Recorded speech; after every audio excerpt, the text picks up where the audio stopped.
Oke, selamat malam semuanya. Sekali lagi, shalom.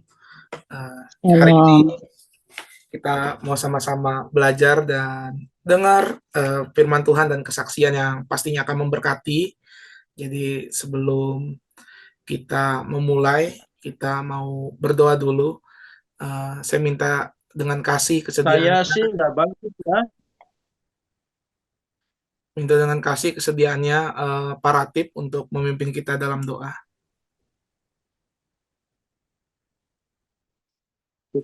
Boleh dibuka dulu mic-nya, Pak Ratib. Sorry.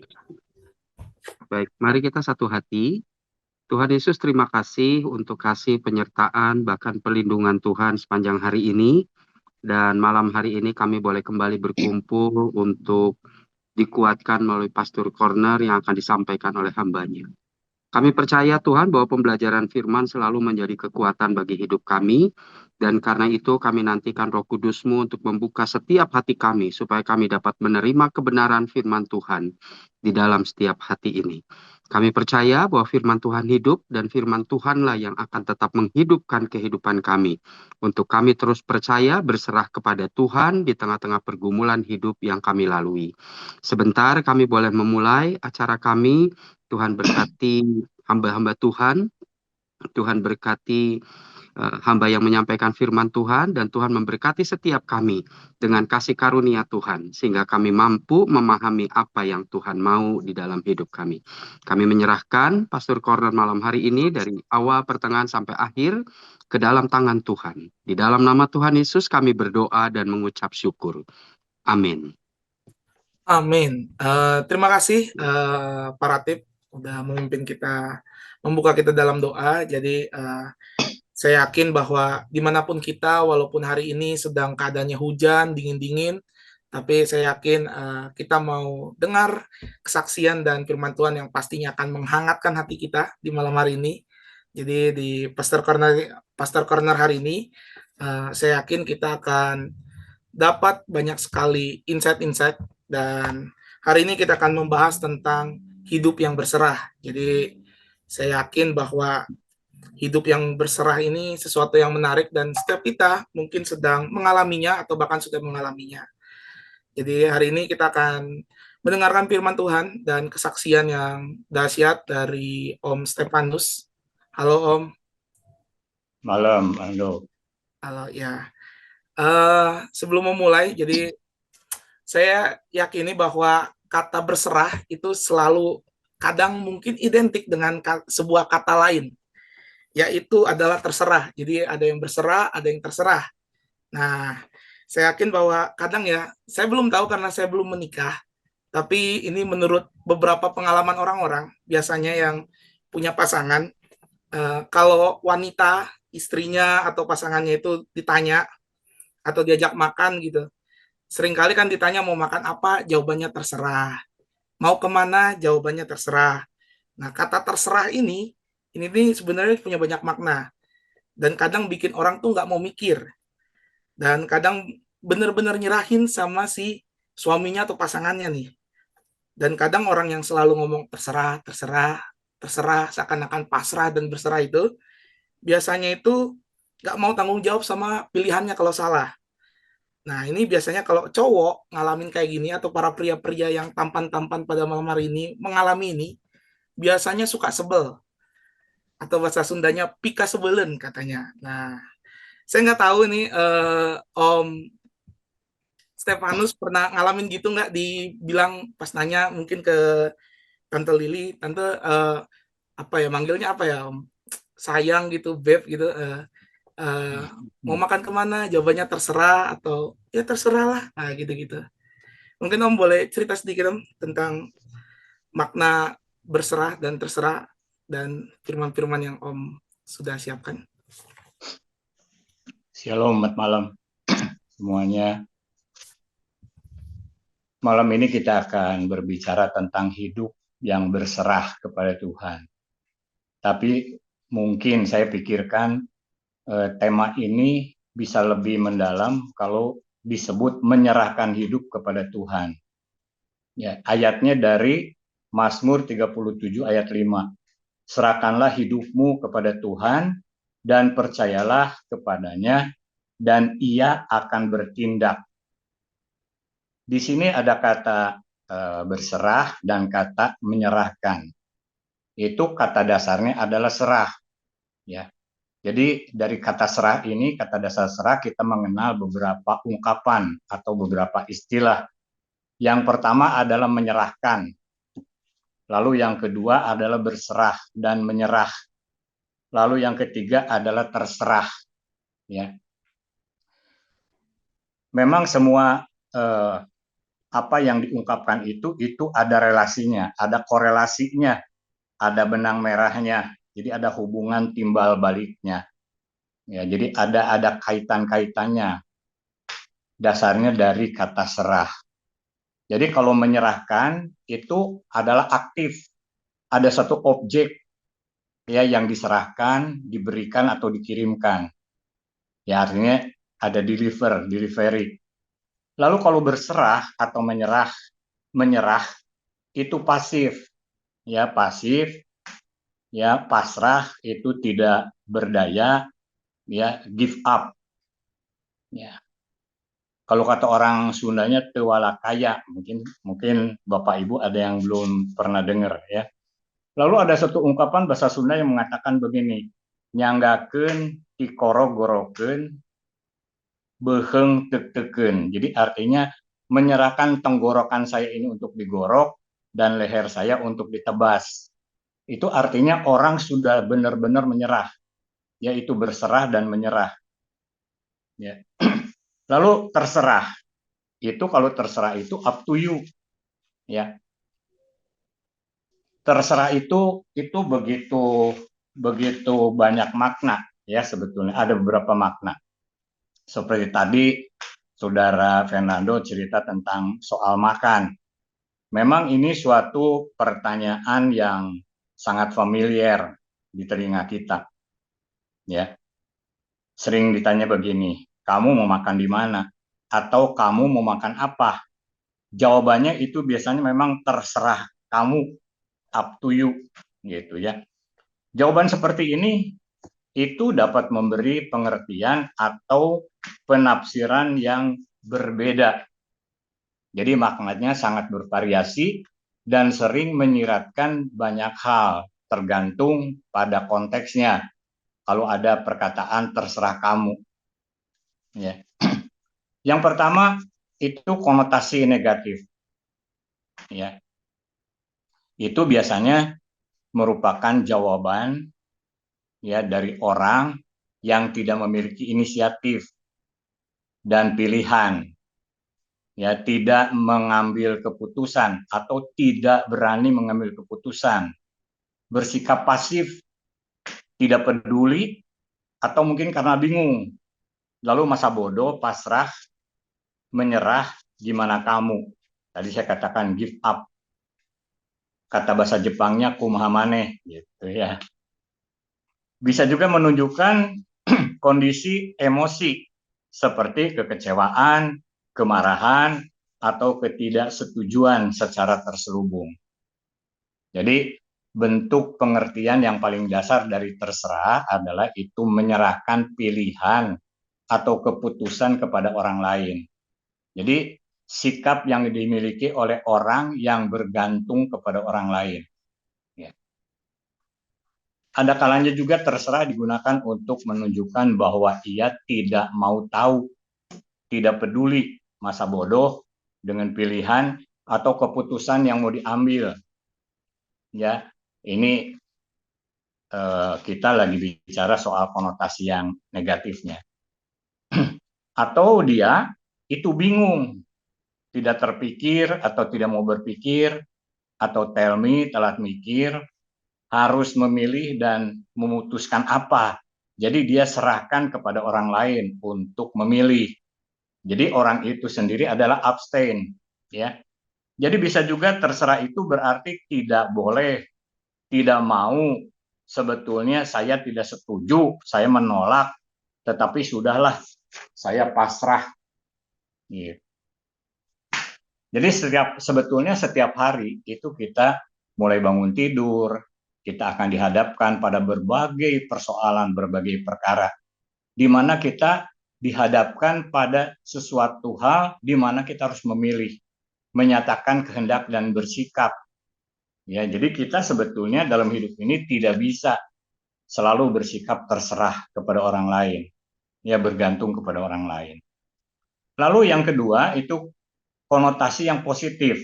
Jadi ketika terserah kamu, ya mau makan di mana dan sebagainya, silahkan kamu yang pilih, ya dalam arti yang positif itu karena aku ini percaya kepada pilihan keputusan kepada kamu. Jadi mau makan di mana, mau makan apa, ya sebab saya punya keyakinan, saya tahu bahwa kamu itu lebih tahu, lebih pengalaman, ya jadi kamu tahu tempat makan yang nyaman, yang presentatif, lalu pengolahan, penyajian makanannya itu higienis, lalu makanannya itu lezat dan bergizi, harganya terjangkau, dan yang penting adalah kamu yang bayar, gitu ya, kamu yang bayarin. Lalu kalau kita masuk ke dalam kata serahkan atau menyerahkan, ya menyerahkan hidup kita kepada Tuhan, atau berserah, tadi katakan berserah, ya. Sebetulnya menyerahkan hidup kepada Tuhan, ya dan berserah itu memang ada hubungannya. Jadi yang pertama, langkah pertama adalah menyerahkan hidup kita kepada Tuhan. Setelah itu maka kita itu hidup berserah kepada Tuhan. Ya, nanti kita lihat. Serahkanlah hidupmu kepada Tuhan. Ya. Baru setelah itu atau kemudian, ya, mengenai hidup kita itu kita berserah kepada Tuhan. Artinya menyerah kepada kehendak Tuhan setelah kita serahkan hidup kita kepada Tuhan. Kalau istilah Om Petrus dulu, mengalir, ya, mengalir bersama Tuhan. Ya. Kalau kita lihat firman Tuhan tadi mengatakan serahkanlah hidupmu kepada Tuhan dan percayalah kepadanya, maka ia akan bertindak. Serahkanlah itu suatu permintaan atau suatu perintah dari Tuhan. Lalu menyerahkan di sini merupakan suatu respon atau jawaban positif, ya, dari kita. Artinya kita itu memiliki inisiatif, kita memiliki kehendak aktif untuk menyerahkan sebagai suatu pilihan. Ada suatu keberanian dalam pengambilan suatu keputusan. Ada suatu objek yang kita miliki untuk diserahkan kepada Tuhan. Objeknya itu adalah hidup kita. Ya. Lalu kalau berbicara tentang kehendak bebas, karena tadi menyerahkan itu adalah suatu pilihan. Kita mau serahkan atau tidak serahkan. Ya. Berbicara tentang kehendak bebas atau free will, itu merupakan suatu keputusan yang diambil dari suatu pilihan yang bebas. Kalau kita lihat dalam Yohanes pasal 10 ayat 18 dikatakan begini, tidak seorang pun mengambil daripadaku, ini dikatakan oleh Tuhan Yesus, melainkan aku memberikannya menurut kehendakku sendiri. Jadi menyerahkan itu atau memberikannya, mengirimkannya itu berdasarkan kehendakku sendiri. Jadi kita punya kehendak bebas dan Tuhan Yesus itu mengatakan di sini, ya, dikatakan tidak seorang pun mengambilnya daripadaku, melainkan aku memberikannya menurut kehendakku sendiri. Aku berkuasa memberikannya, jadi artinya berkuasa untuk memberikannya, atau berkuasa di sini katakan berkuasa untuk mengambilnya kembali. Inilah tugas yang kuterima dari Bapakku. Jadi artinya ketika kita dapat tugas panggilan, ketika kita menghadapi suatu persoalan, itu kita punya kebebasan yang Tuhan berikan, yang sudah kita terima dari Bapa. Ya, jadi Tuhan itu tidak pernah mendikte. Kita ini dijadikan oleh Tuhan tidak seperti robot. Tuhan memberikan kebebasan. Artinya kalau ayat tadi mengatakan serahkanlah hidupmu kepada Tuhan, ya, itu artinya kita boleh menyerahkan, boleh tidak menyerahkan. Tetapi kita sebagai anak-anak Tuhan, kita tahu bahwa kita tuh harus menyerahkan hidup kita pada Tuhan dan berserah kepada Tuhan dalam hidup ini. Ya. Jadi artinya menyerahkan hidup kita sepenuhnya kepada Tuhan.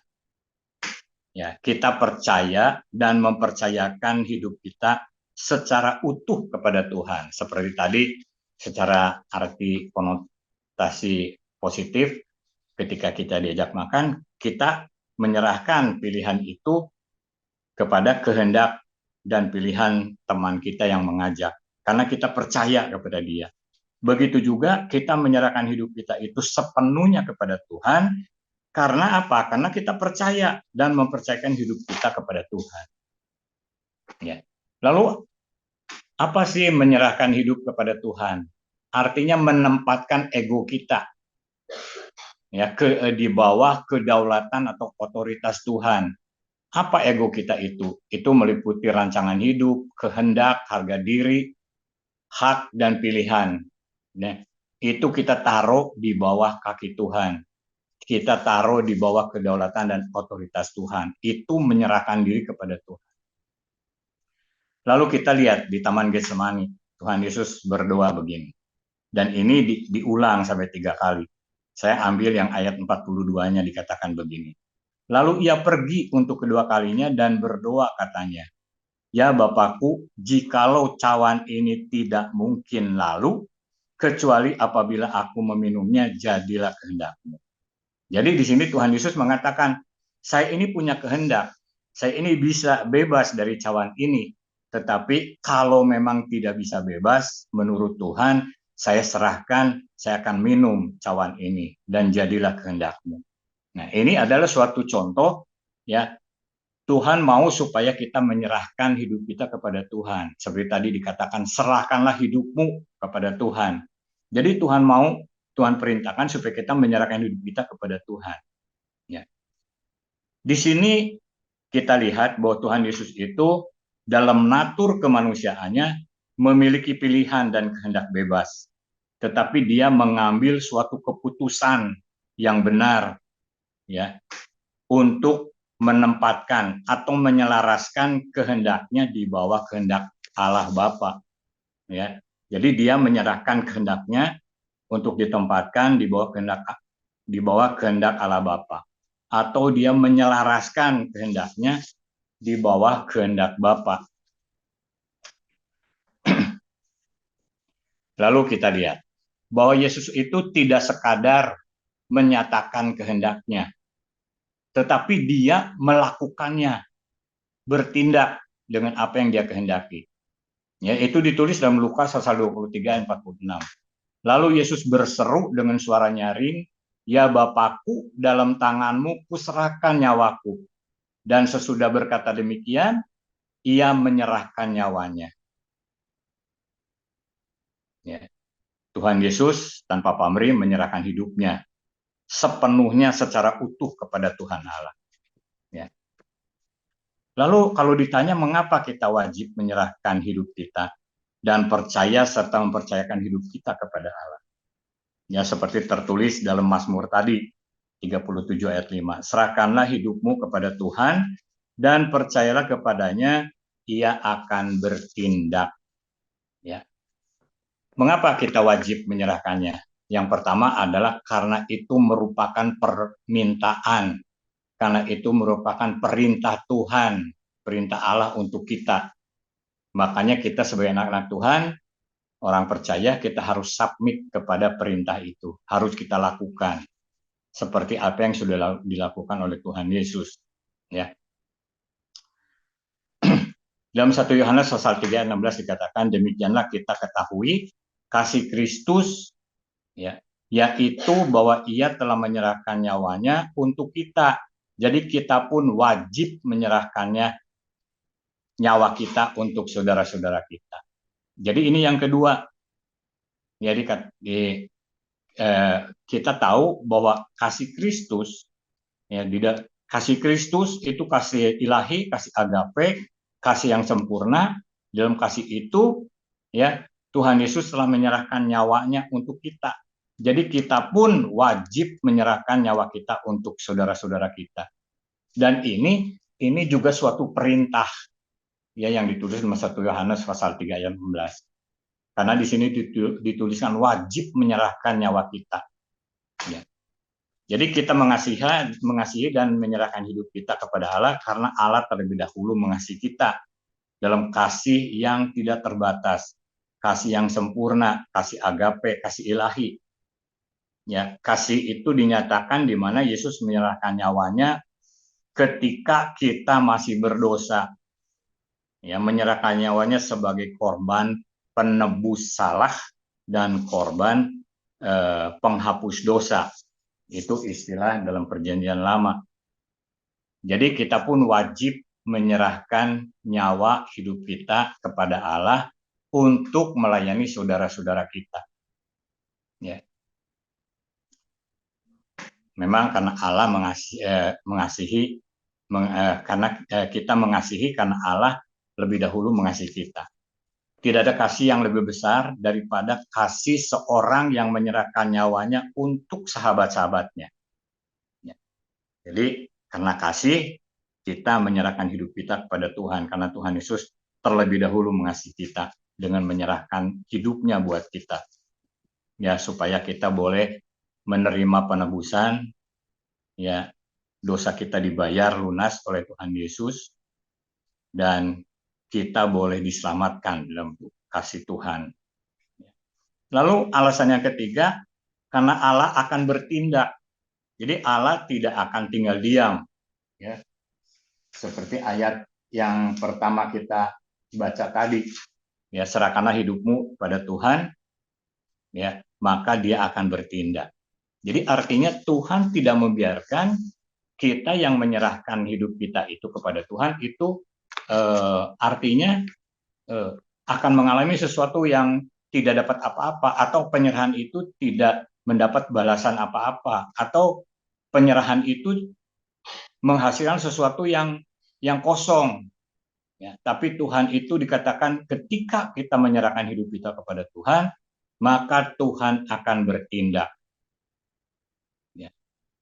Tuhan mengatakan begini dalam kitab Yeremia, masakan aku tidak dapat bertindak kepada kamu seperti tukang periuk, seperti seorang penjunan. Hei kaum Israel, demikianlah firman Tuhan, sungguh seperti tanah liat di tangan tukang periuk atau di tangan penjunan, demikianlah kamu di tanganku. Jadi ketika kita menyerahkan hidup kita kepada Tuhan, kita berada dalam tangan Tuhan. Ya, kita berada dalam tangan Tuhan seperti tanah liat yang Tuhan bisa bentuk hidup kita sesuai dengan apa yang Tuhan mau.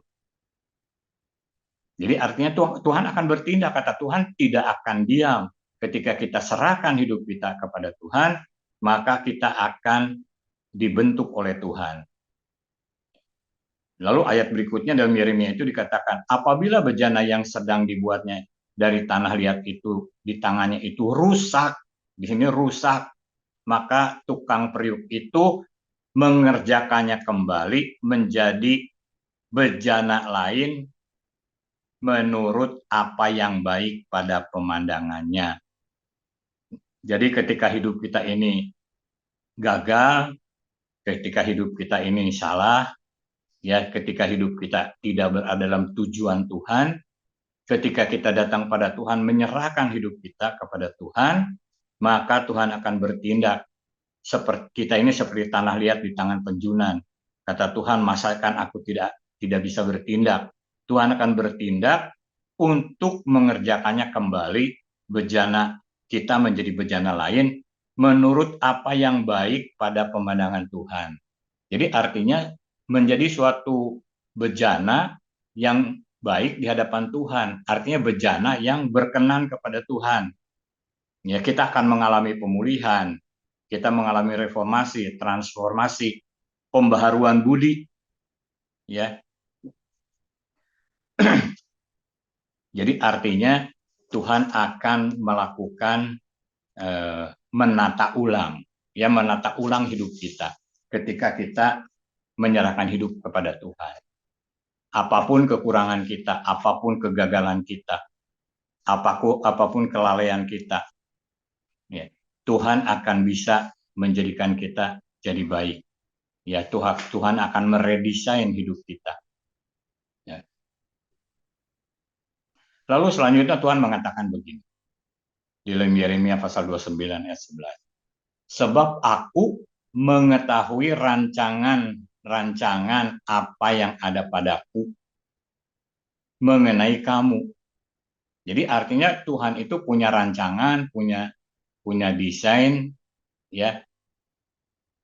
Di dalam tangan Tuhan mengetahui rancangan itu, apa yang ada pada Tuhan mengenai kamu.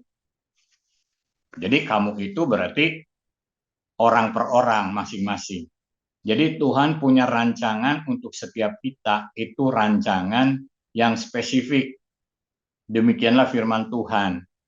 Rancangan apa itu? Rancangan damai sejahtera dan bukan rancangan kecelakaan. Untuk memberikan kepadamu hari depan yang penuh harapan. Jadi ketika kita serahkan hidup kita kepada Tuhan, Tuhan akan kembali meredesain hidup kita yang mungkin tadi mengalami kegagalan, menyimpang dari tujuan Tuhan dan sebagainya. Tuhan akan kembali menata ulang hidup kita. Dan kata Tuhan, Tuhan tahu persis rancangan apa yang ada pada Tuhan untuk kita pribadi masing-masing. Ya itu kan berbeda-beda. Ya, lalu kata Tuhan, rancangan Tuhan itu rancangan damai sejahtera, bukan rancangan kecelakaan. Dan rancangan untuk memberikan kepadamu hari depan yang penuh harapan. Jadi artinya ketika kita menyerahkan hidup kita pada Tuhan, Tuhan akan bertindak, akan mengerjakan sesuatu yang terbaik, ya, untuk kita semua masing-masing. Karena kita tahu bahwa ketika kita menyerahkan hidup kita, mempercayakan hidup kita kepada Tuhan, ya di dalam Amsal pasal 23 ayat 13 dikatakan begini. Jadi Tuhan akan bertindak. Ya, sehingga di dalam Amsal dikatakan masa depan sungguh ada dan harapanmu tidak akan hilang. Ya. Kita tahu bahwa Tuhan itu punya rancangan yang damai sejahtera. Tuhan itu akan mengerjakan kita menjadi sesuatu yang baik di dalam pemandangan Tuhan, artinya hidup berkenan kepada Tuhan dan menyenangkan hati Tuhan. Dan kata Tuhan, tadi di dalam rancangan itu ada hari depan yang penuh harapan. Di dalam Amsal dikuatkan masa depan sungguh ada untuk orang yang menyerahkan diri kepada Tuhan. Dan harapanmu tidak akan hilang. Lalu selanjutnya kita sudah tahu bahwa kita harus menyerahkan diri kepada Tuhan. Kita mau punya kerinduan setelah belajar firman Tuhan yang sangat pendek ini, lalu kita rindu untuk menyerahkan hidup kita kepada Tuhan. Karena kita tahu ini suatu perintah. Ini karena Tuhan Yesus sudah terlebih dahulu mengasihi kita dan sudah berkorban lebih dahulu untuk kita. Ya, lalu kita tahu bahwa Tuhan itu akan bertindak, melakukan sesuatu yang baik, yang terbaik untuk kita. Maka kita wajib dikatakan tadi menyerahkan hidup kita kepada Tuhan. Jadi ketika kita punya kerinduan untuk menyerahkan hidup kita kepada Tuhan, mungkin kita harus melewati sesuatu proses yang tidak mudah, artinya tidak gampang. Ya perlu diakui, mungkin ada tarik ulur, ya. Tetapi itu akan membentuk hidup kita untuk menjadi lebih baik. Karena apa? Karena Tuhan turut bekerja dalam segala sesuatu untuk mendatangkan kebaikan bagi kita yang mengasihi Dia. Ya. Kita akan menjadi lebih dewasa, kita akan mengalami pembaharuan budi tadi. Tetapi kita tidak bisa dipungkiri, ya, di balik kehendak yang kuat dari kita untuk menyerahkan diri kepada Tuhan, ya, juga seringkali terdapat rintangan, tantangan, dan penolakan yang kuat juga. Itu bisa datangnya dari dalam diri kita, bisa juga itu datangnya dari luar diri kita. Saya tidak akan ceritakan detailnya ya. Lalu jadi artinya apa? Mintalah kepada Allah, kepada Tuhan, ya, untuk bisa menyerahkan hidup kita kepada Tuhan. Kita harus terbuka untuk menerima kehendak-Nya. Sebab kehendak Tuhan itu adalah yang terbaik buat kita.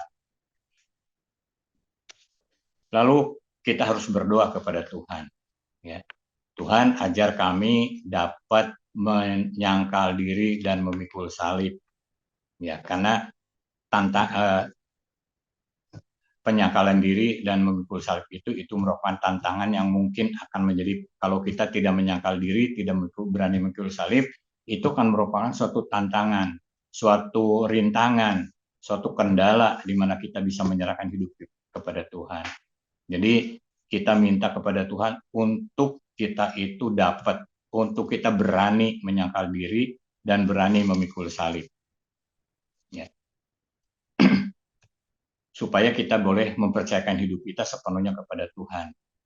Dan percaya kepada Tuhan. Lalu kita menempatkan hidup kita di bawah otoritas Tuhan. Biar kehendak Tuhan yang jadi dalam hidup kita. Lalu kita juga berdoa, biarlah Tuhan menolong kita agar mau dan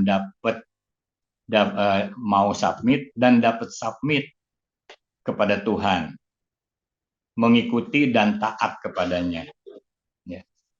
Lalu kita berdoa juga, Tuhan berikan aku kemampuan untuk berjuang dalam kehendak, dalam keinginan untuk tidak melakukan segala perkara menurut cara aku sendiri, menurut jalanku sendiri. Tetapi biarlah dalam semuanya, segala perkara ya dalam hidupku ini, itu biarlah dalam semuanya kehendak Tuhan yang jadi. Ya. Dan ajarkan kami untuk bisa menyerahkan hidup itu kepada Tuhan, melewati semua rintangan, tantangan, ya, dan berani kita menyangkal diri dan memikul salib. Ya. Memang apapun keadaan kita hari-hari ini, tetaplah setia dan percaya bahwa Tuhan tidak akan pernah meninggalkan kita. Tuhan tidak pernah akan berdiam diri. Tuhan akan bertindak ya ketika kita mempercayakan hidup kita kepada Tuhan. Ya, artinya kita tidak berjalan sendiri, tetapi kita menyerahkan hidup kepada Tuhan. Tuhan pasti ada buat kita. Tuhan selalu ada membela kita. Tuhan akan selalu memperbaharui hidup kita. Sehingga hidup kita itu menjadi baik di pemandangan Tuhan. Hidup kita dalam damai sejahtera. Ya, dan bukan dalam kecelakaan, dan kita memiliki masa depan yang penuh harapan. Ya, seperti Amsal mengatakan tadi bahwa harapan itu tidak akan hilang. Demikian renungan tentang berserah dan menyerahkan hidup kepada Tuhan. Oke. Mungkin ada yang mau menambahkan atau silakan. Oke, jadi terima kasih Om Stefanus buat sharing firman-nya. Jadi saya yakin setiap kita diajar kembali untuk memahami tentang berserah kepada Tuhan. Jadi di malam hari ini saya buka ruang untuk kita berdiskusi dan bertanya. Jadi saya yakin pengalaman-pengalaman yang sudah dilalui oleh Om Stefanus ini tentunya bisa memberkati kita, bahkan bisa menguatkan kita di malam hari ini. Oke, jika ada yang mau bertanya, boleh raise hand atau membuka mic-nya. Oke, sambil Saya Yakobus ya. silakan. Perbedaannya utama adalah terserah itu kitanya pasrah, adalah sikapnya apatis, tidak Ya. berdaya, dan karena bukan mengabaikan usaha karena putus asa. Sedangkan kalau kita berserah, dalam Alkitab juga mengatakan adalah sikap mempercayakan segalanya kepada Tuhan setelah berusaha sekuat tenaga. Itulah pengalaman saya. Ya, jadi begini, tadi kan saya sudah sampaikan. Ya. Langkah pertama adalah menyerahkan hidup kita kepada Tuhan. Ya, Setelah itu berserah. Berserah itu jadi gimana Tuhan? iya. Istilah Om Petrus tadi dikatakan bahwa mengalir bersama Tuhan. Jadi kalau kita belum menyerahkan hidup kita kepada Tuhan, ya, itu kita tidak bisa mengalir bersama Tuhan. Tuhan itu menghargai kehendak bebas kita. Betul. Jadi yang pertama adalah kita menyerahkan hidup kita. Kita serahkan apa yang kita miliki sebagai objek, yaitu hidup kita serahkan kepada Tuhan. Tuhan tidak secara otomatis langsung bertindak ketika kita tidak mau menyerahkan hidup kita kepada Tuhan. Ya, berbeda dengan terserah gitu.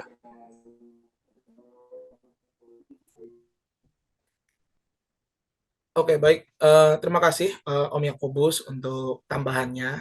Eh, Mungkin aku mau bertanya Om sebagai kaula muda. Jadi sebagai anak muda saya mau nanya Om, boleh ceritakan Om sedikit pengalaman hidupnya dalam berserah kepada Tuhan, terutama dalam panggilan Tuhan Om. Jadi di awal-awal panggilan Tuhan saya yakin kan kita perlu berserah mengikut kehendak Tuhan. Jadi boleh cerita Om pengalamannya? Jadi saya akan cerita background hidup saya, ya. Itu keluarga kami atau papa mama itu bukan orang Kristen, ya, tapi menganut kepercayaan orang Jawa atau disebut kejawen. Ya. Tetapi di dalam kepercayaannya beliau-beliau itu begitu mempraktekkan kasih yang luar biasa, yang kadang-kadang mungkin secara jujur saya lihat mungkin apa yang dilakukan mereka, ya, itu lebih nyata dibandingkan dengan saudara-saudara seiman, dan ini merupakan tantangan memang buat kita orang-orang percaya, ya. Jadi dalam praktek kasihnya begitu luar biasa sehingga papa saya itu dituakan oleh warga di mana kami tinggal, ya. Dan papa itu ketika masih muda punya pengalaman tinggal di luar Indo, ya, sehingga dia memiliki pemikiran yang moderat. Ya. Lalu dalam perjalanan hidup kami saudara bersaudara semua itu terima Tuhan Yesus. Ya, jadi papa mama belum terima, tapi kami anak-anak semua sudah terima Tuhan Yesus. Lalu papa karena moderatnya dia mengatakan begini, sekarang kalian sudah punya pilihan atas kehendak sendiri. Ya. Tetapi papa minta apa yang sudah kamu pilih, kalian pilih itu kamu harus setia, kamu harus konsisten, harus komitmen dengan pilihan kamu. Bahkan kalau waktu-waktu ibadah, karena ada sesuatu saya tidak pergi ibadah, papa saya suka nanya, kenapa kamu tidak ke gereja?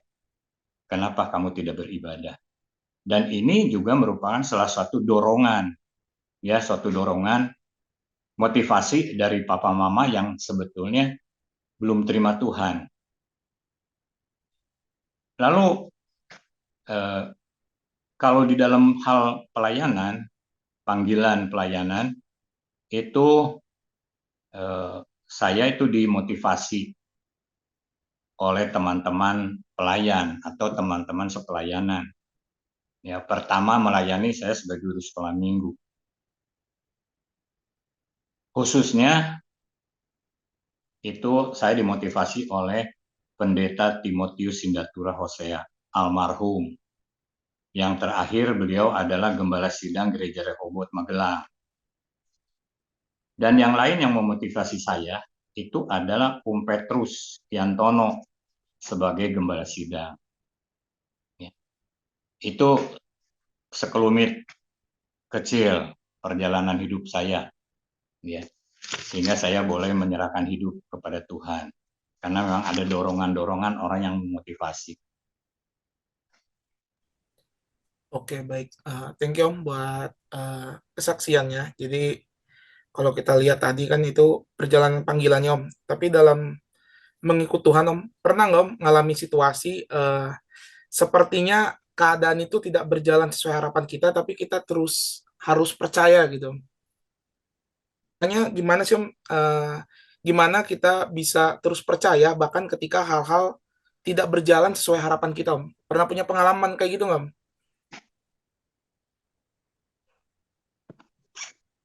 Jadi ketika kita menghadapi hal-hal yang tidak sesuai, ya, atau tidak berjalan sesuai dengan harapan kita, artinya kita mungkin punya kehendak dan kehendak itu belum dikabulkan oleh Tuhan. Kita harus melihat dalam perjalanan hidup kita, tidak mungkin kita tidak pernah ditolong oleh Tuhan.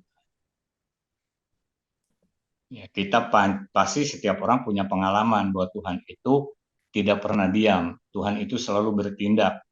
Dan kita punya pengalaman masing-masing bahwa Tuhan itu pernah menolong kita di masa yang lalu. Ya. Kalau Tuhan sudah menolong kita di hari-hari yang lalu, maka Tuhan juga Tuhan yang sama itu pasti mampu dan mau menolong kita pada hari ini. Karena Tuhan Yesus itu tidak pernah berubah dulu, sekarang, dan selamanya. Jadi pada setiap situasi dan kondisi, Tuhan itu tetap ada.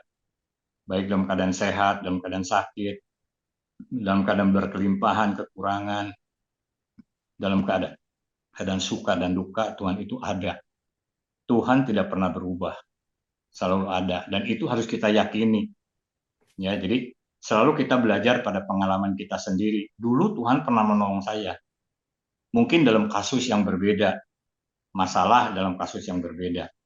Tetapi hari ini Tuhan itu tetap sama. Tuhan pasti bisa bertindak, bisa melakukan sesuatu yang terbaik menurut pemandangan Tuhan dan rancangan damai sejahtera. Dan kita jangan takut, janji Tuhan bahwa masa depan itu masih ada buat kita semua. Ya. Kita lihat bahwa setiap peristiwa itu ada maksud Tuhan. Ada makna yang Tuhan akan tuliskan di dalam apa yang kita alami.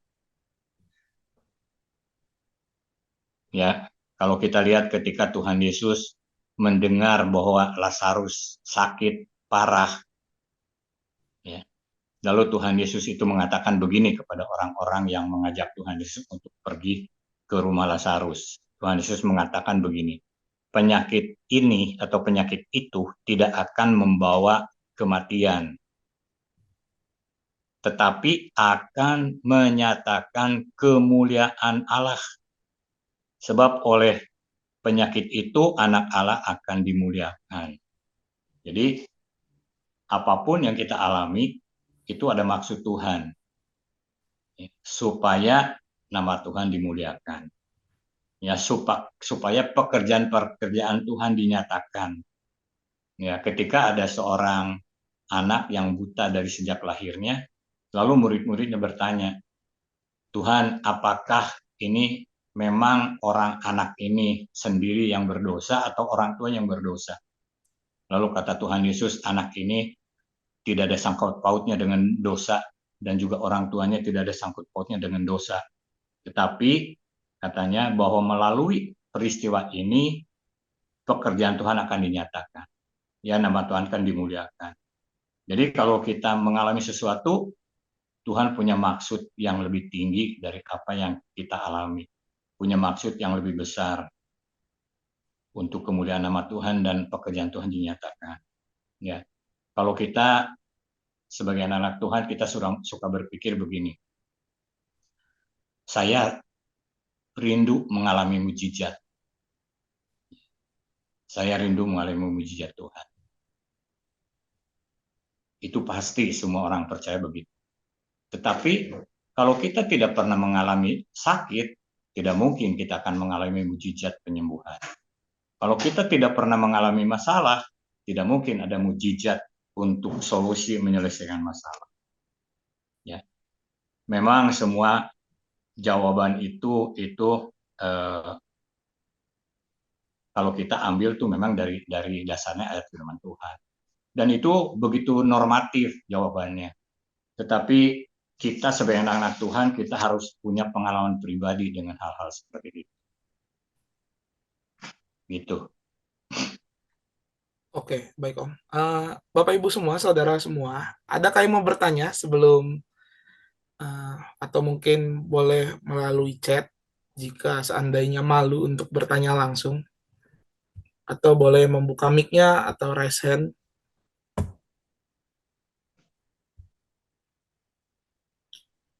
Oke Om, melanjutkan obrolan tadi Om mengenai berserah ini, bahwa terkadang berserah kepada Tuhan itu tidak semudah itu gitu. Jadi pasti ada hal-hal yang mungkin membuat kita ini sulit untuk menyerahkan hidup kita sepenuhnya kepada Tuhan. Jadi menurut Om Stefanus, biasanya hal-hal apa aja sih Om yang bikin kita ini sulit menyerahkan hidup kita ini sepenuhnya ke Tuhan Om? Ya memang seperti tadi saya katakan bahwa kita itu selalu mengacu atau merujuk kepada firman Tuhan. Yang mungkin kalau saya jawab, mungkin saudara, bapak, ibu menyatakan itu menormatif, ya. Tapi memang firman Tuhan mengatakan begitu. Ya, firman Tuhan mengatakan bahwa semua yang ada di dunia ini adalah keinginan daging, keinginan mata, dan keangkuhan hidup. Itu bukan berasal dari Bapa, melainkan dari dunia.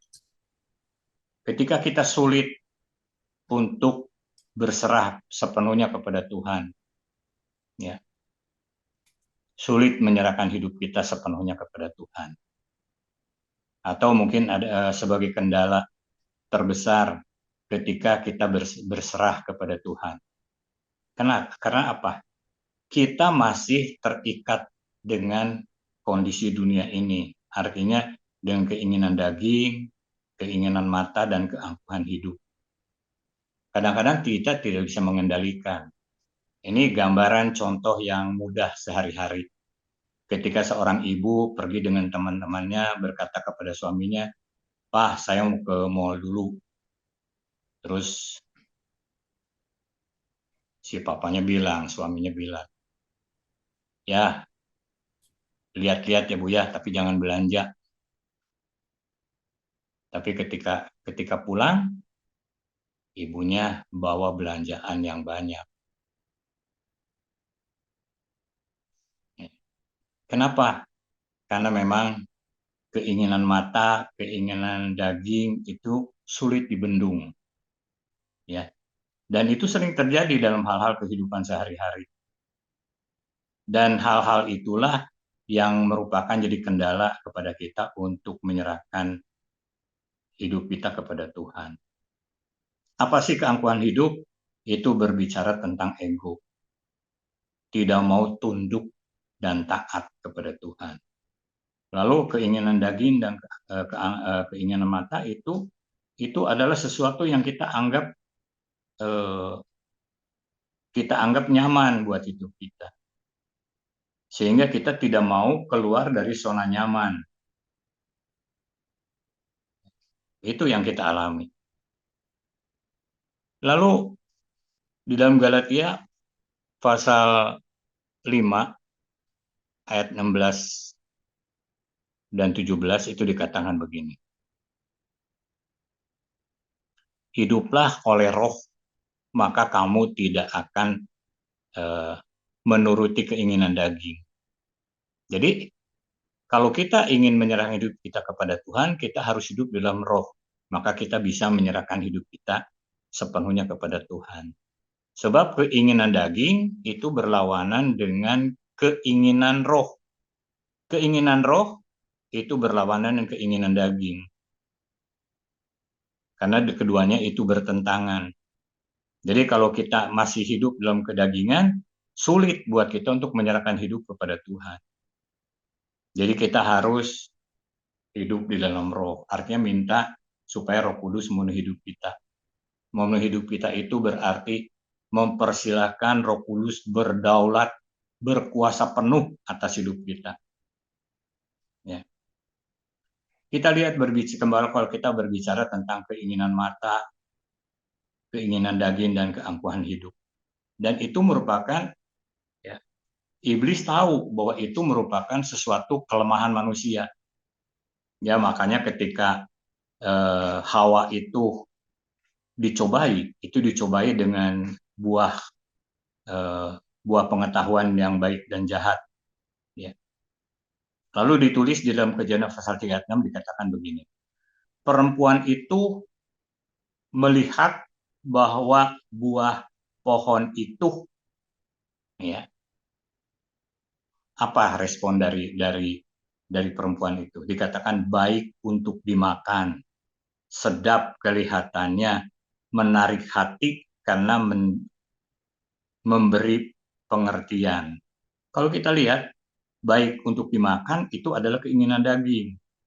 Sedap kelihatannya itu adalah keinginan mata. Lalu menarik hati karena memberi pengertian itu adalah keangkuhan hidup. Jadi kuasa gelap itu akan selalu menyodorkan hal-hal itu, mencobai kita dengan hal-hal seperti itu. Ya. Nah, itu merupakan bagaimana kita merespon tantangan-tantangan seperti itu. Kalau kita lihat ketika Tuhan Yesus dicobai di padang gurun, iblis juga menyodorkan hal-hal seperti itu. Ya, dikatakannya begini, jadikanlah batu ini menjadi roti. Itu berkenaan dengan keinginan daging, makanan. Lalu jatuhkan dirimu dari hubungan bait Allah. Itu keinginan mata. Jadi, wah, hebat, luar biasa ya, kelihatan luar biasa. Ya, elok kejadiannya. Lalu iblis menawarkan semua kerajaan dunia dengan semua kemegahan dan kemuliaannya. Itu apa itu? Itu adalah keangkuhan hidup.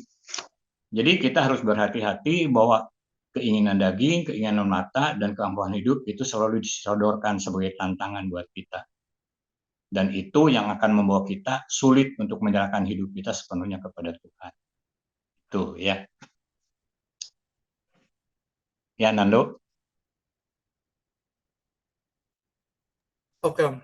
Terima kasih, Om, penjelasannya. Jadi itu menolong kita mengetahui hal-hal yang bisa menjadi titik kelemahan kita. Oke, dari saya, Om, saya terberkati dan ada satu pertanyaan, Om, terakhir yang menurut saya ini perlu ditanyakan. Jadi saya yakin setiap kita ketika kita mau berserah, berserah itu kan salah satunya adalah dengan cara kita ini berserah kepada kehendak Tuhan, Om. Tapi dalam perjalanannya seringkali ketika kita menyerahkan hidup kita kepada Tuhan atau berserah kepada Tuhan, kehendak kita itu berbeda sama kehendak Tuhan. Dan seringkali prosesnya itu bisa menyakiti kita gitu. Kadang di proses Tuhan tuh bisa membentuk kita, membersihkan kita, itu kadang membuat kita mungkin merasa tersakiti. Nah, Om punya gimana pengalamannya mengenai kehendak Tuhan itu diselaraskan dengan kehendak kita. Jadi kehendak Tuhan dengan kehendak kita itu diselaraskan tuh biasanya prosesnya seperti apa?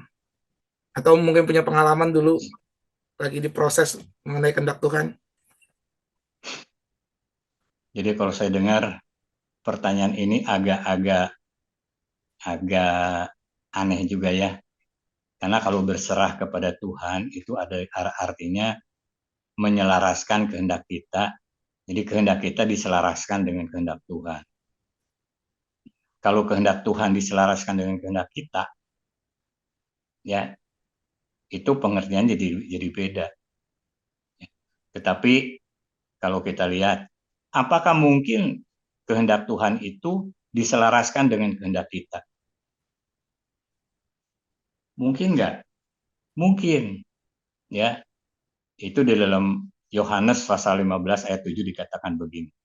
Jikalau kamu tinggal di dalam aku dan firmanku tinggal di dalam kamu, mintalah apa saja yang kamu kehendaki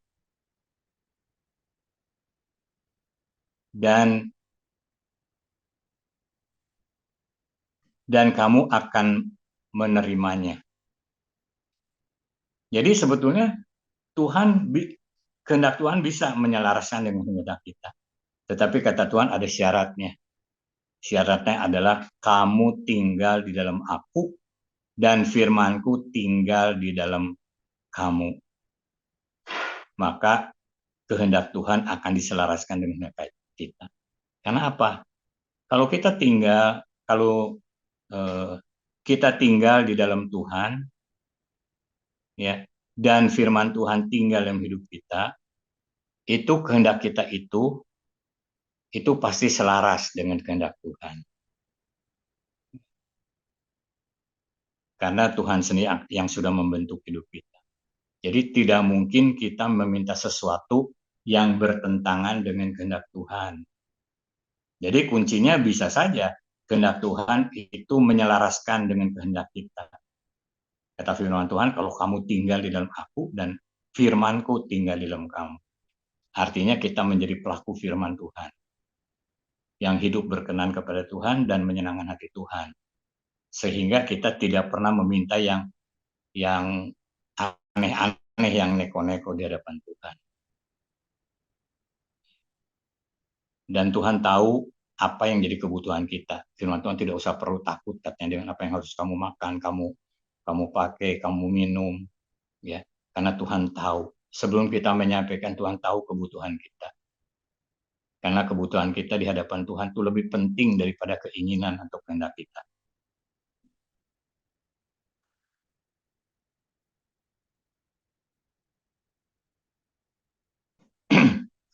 Lalu kita lihat ya, itu ada doa di dalam Mazmur pasal 20 ayat 4 dikatakan begini.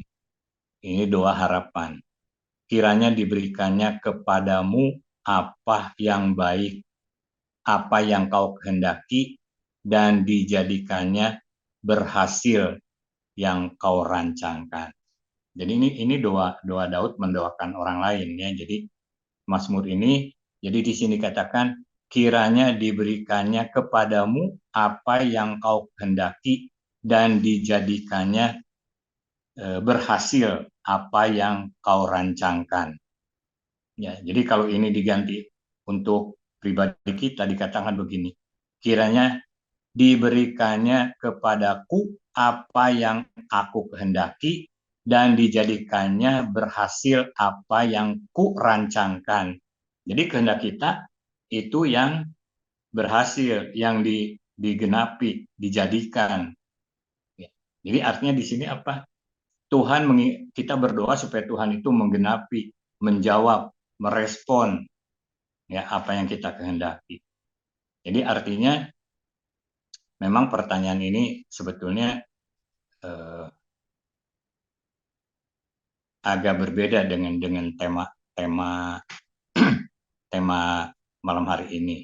Artinya menyerahkan hidup kepada Tuhan. Jadi menyelaraskan kehendak kita dengan kehendak Tuhan. Tetapi ternyata kehendak Tuhan juga bisa diselaraskan dengan kehendak kita. Ya, ketika kita itu tinggal di dalam Tuhan dan firman Tuhan itu tinggal dalam hidup kita. Artinya kita menjadi pelaku-pelaku firman. Ya, maka kehendak kita itu akan dikabulkan oleh Tuhan.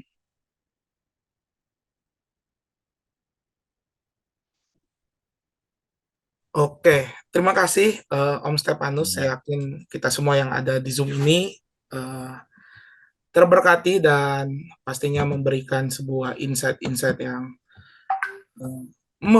merefresh kembali iman kita untuk kita terus berserah kepada Tuhan karena ada kehendak Tuhan yang indah dalam kehidupan kita. Oke, baik. Untuk sebelum saya tutup di malam hari ini, adakah yang mau bertanya atau ada yang mau sedikit bercerita tentang pengalamannya?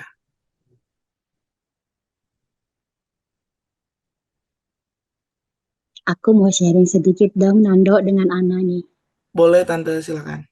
Iya, Om semua izin ingin sharing tentang berserah buat saya pribadi gitu ya. Berserah itu juga buat saya pribadi itu melatih ketaatan dan melatih iman, mempercayakan bahwa Tuhan saya tuh lebih besar dari segala sesuatunya, dari apapun yang sedang kita hadapi, apapun masalah yang harus kita hadapi, begitu juga di dalam pelayanan kita gitu ya. Terkadang kita kok aneh, saya pribadi gitu, tiba-tiba bisa jadi guru sekolah minggu gitu kan, terus tiba-tiba saya harus jadi koordinator Victory Kids gitu. Ini tuh ada tingkat pada berserah saya kepada Tuhan gitu ya. Ketika pemilihan kemarin ketua, saya juga kan bingung gitu. Sebetulnya udah diincer-incer nih, dikejar-kejar udah dari 2 tahun lalu kali ya. Sebelum ya 2 tahun lalu berarti tepatnya sebelum kepengurusannya Ciani gitu. Tapi rasanya hati saya belum ngasih gitu, belum ngasih kayaknya kok saya nggak bisa apa-apa gitu, nggak bisa apa-apa gitu ya. Terus kemudian pemilihan kemarin harus harus dicalonin lagi gitu. Nah terus saya bilang sama Tuhan, Tuhan saya nggak bisa ngapa-ngapain gitu, Tuhan apa sih yang saya punya gitu, saya cuman punya hidup saya gitu kan, lalu apa sih Tuhan yang mau saya kerjain gitu, saya tuh nggak punya talenta kepemimpinan gitu ya. Tapi tuh saya tuh inget cerita Musa pada waktu Musa kebingungan gitu kan, terus Tuhan tanya, apa yang ada di tanganmu? Terus kata Musa jawab kan tongkat gitu. Jadi ada hal-hal yang berserah itu artinya juga ada hal-hal kita mempercayakan kepada Tuhan bahwa Tuhan sanggup melakukan perkara yang luar biasa gitu ya. Eh, dari benda mati itu aja Tuhan bisa pakai gitu untuk menyatakan kuasanya gitu. Jadi kalau buat saya pribadi berserah itu artinya juga memberikan ruang buat kuasa Tuhan bekerja. Mungkin itu aja ya. Jadi saya juga ada tingkat berserah ya udah Tuhan, kalau memang Tuhan izinkan saya untuk melayani di sini, saya menyerahkan hidup saya sama Tuhan.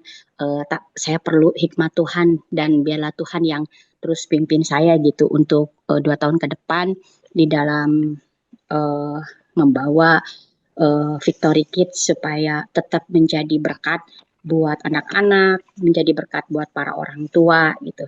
Jadi ya buat saya sih itu ya berserah artinya menyerahkan segala sesuatu kepada Tuhan dan memberikan ruang untuk Tuhan bisa bekerja. Gitu. Terima kasih. Jadi anak memang kalau kita merasa tidak bisa berbuat apa-apa, tidak punya apa-apa, itu sebagai anak Tuhan memang harus punya sikap seperti itu. Karena firman Tuhan mengatakan bahwa segala sesuatu yang baik itu datangnya dari atas yang Tuhan berikan kepada kita.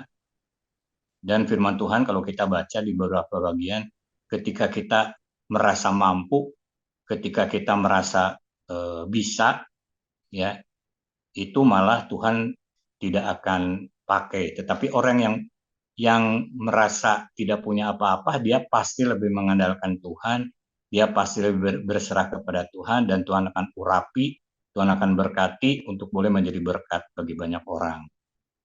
Ya, Tuhan paling tidak senang kalau orang itu merasa mampu, merasa paling tahu, merasa paling berpengalaman, paling menguasai persoalan dan sebagainya.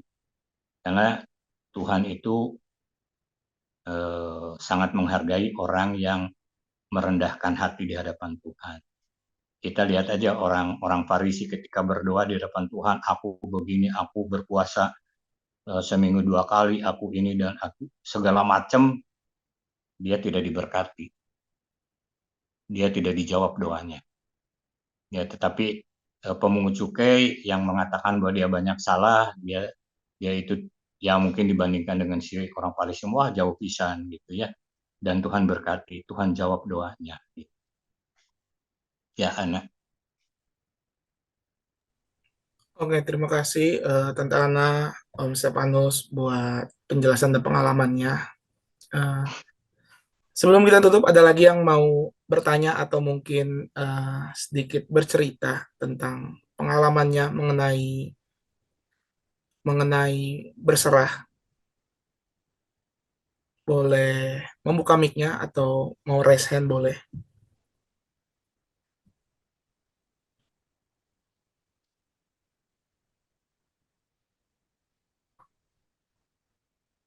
Oke, saya yakin semuanya sudah jelas dan sudah diberkati. Dan sebagai penutup, Bapak Gembala boleh menambahkan mungkin Om, atau mau bercerita tentang berserah. Jadi nanti minta dengan kasih juga Om sekalian untuk menutup dalam doa.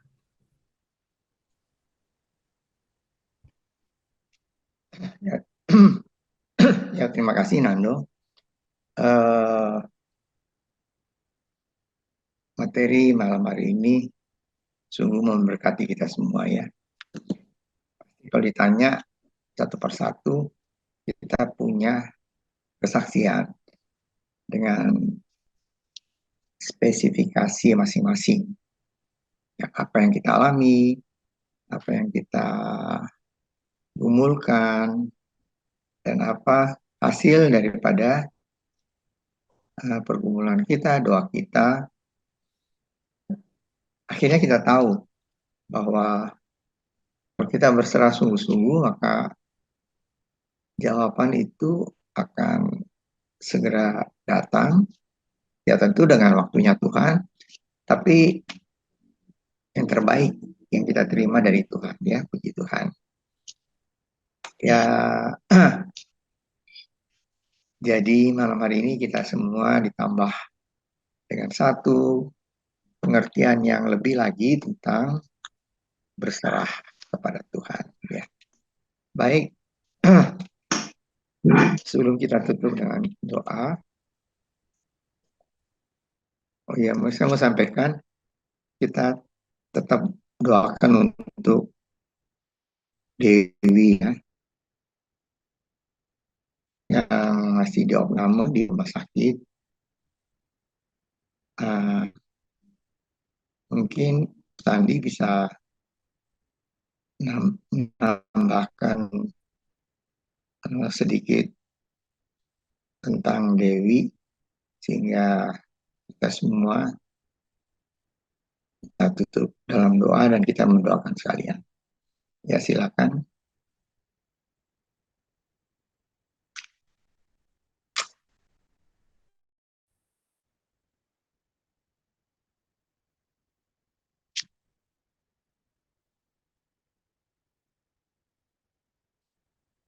Silakan Pak Rustandi, ada yang mau ditambahkan?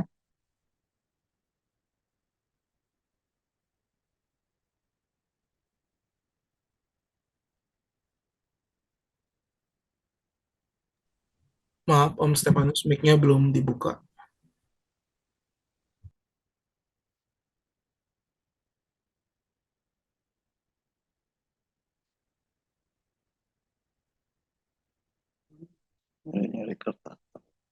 Baik, kalau tidak ada yang boleh tambahkan, ya kita akan tutup dalam doa dan kita mendoakan untuk Dewi supaya Tuhan tolong ya. Mari kita berdoa. Bapa kami di surga, terima kasih Tuhan. Malam hari ini kami mengucap syukur karena kami sudah mendengar tentang apa yang harus kami lakukan dalam kehidupan kami sebagai orang yang percaya pada Tuhan. Itu kami berserah kepada Tuhan, mempercayakan hidup kami dan segala sesuatu yang kami doakan kepada Tuhan. Terima kasih Bapak. Kami berdoa untuk Pak Rusandi yang sudah membawakan materi ini. Berdoa untuk Fernando yang sudah jadi moderator pada malam hari ini. Kami berdoa juga untuk setiap kami yang hadir mengikuti Pastor Corner pada malam hari ini. Terima kasih Bapak. Kami minta berdoa untuk Dewi yang sedang diopname. Kiranya Tuhan siapkan tolong jamah dan supaya segala sesuatu, baik pemeriksaan, baik tindakan, semuanya itu dengan pertolongan Tuhan, Dewi boleh pulih kembali dan melakukan sebuah kegiatan lagi dan juga melayani Tuhan. Terima kasih Bapak, kami menyerahkan malam hari ini ke dalam tangan Tuhan.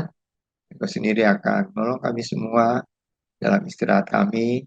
Besok kami boleh bangun dengan tubuh yang sehat. Kami dapat mulai aktivitas kami dengan pertolongan Tuhan. Terima kasih Bapak. Percaya Engkau sudah mendengar doa kami yang ucapan syukur kami ini. Kami naikkan dalam nama Tuhan Yesus Kristus yang menjadi juru selamat kami yang hidup. Terima kasih Bapak. Haleluya. Amin.